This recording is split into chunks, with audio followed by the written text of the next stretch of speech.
মাথায় পোলো নিয়ে কিন্তু আমাদের এক চাচা কিন্তু চলে যাচ্ছে। ওয়ালাইকুম আসসালাম চাচা, মাছ হবে ইনশাল্লাহ হবে। ওয়ালাইকুম আসসালাম। হাজার হাজার লোক, হাজার হাজার, না জানি এই হাজার হাজার লোক লাখে পরিণত হয়। আসলে পোলোভাটা গ্রাম বাংলার একটা ঐতিহ্যবাহী মাছ ধরার মেলার মতো। মাছ হবে ভাই, মাছ হবে। এই মামা চলে এসেছে, প্রচুর মাছ লাভ মারছে এখানে। এখানে বিশাল বড় বড় মাছ আছে, দেখতে পাচ্ছেন।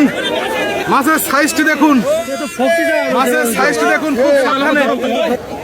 হাত দিয়ে কিন্তু ওজন করতে পারছে না। মামু হয়েছে মামু, এই যে বাজলে মামা, বাজলে মামা, মাছ দেখুন, এই যে মাছ দেখুন, মাছ দেখুন, মাছের মেলা, প্রচুর মাছ পাচ্ছে। এই যে দেখুন, এই যে মাছ দেখুন, যেন ফকসে না যায়। ও বিশাল সাইজের মাছ। এই ভাইটি কিন্তু রুই মাছ, ভাই রুই মাছ, রুই মাছ বউনি করে ফেললো। এই যে বাইকুলা থেকে আমার মামু বউনি হয়েছে, বউনি হয়নি, মাছ হবে তো আজকে। মাছ না নিয়ে কি বাড়ি যাবেন? ঠিক আছে।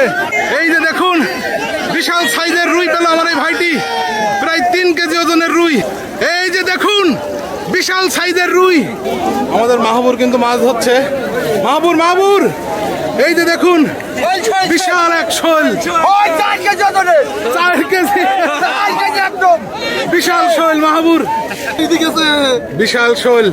মানুষ কিন্তু আসলে প্রচুর শোল পেল এই গোমর বিলে। আসলেই বড় বড় মাছ যেমন পাচ্ছে, তেমন শোল মাছও কিন্তু পাচ্ছে।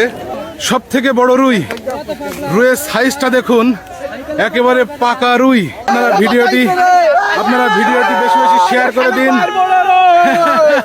সে একটা পাখি পেয়েছে। এটা কি পাখি? বাইল হাঁস, মানে যেটা আমরা গ্রাম বাংলায় হাঁস পাখি বলি।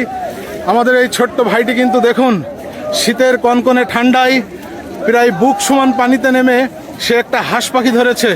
সত্যি মাছ ধরতে সে হাঁস পাখি, আর সত্যি এটা এক আশ্চর্য বিষয়। দেখুন, বিশাল এক শোল। ভাই একটু দেখান, শৈলটা একটু দেখান, শৈলটা একটু দেখান। দেখুন, এই গোমর বিলে কিন্তু আসলে শৈল মাছের ছড়াছড়ি।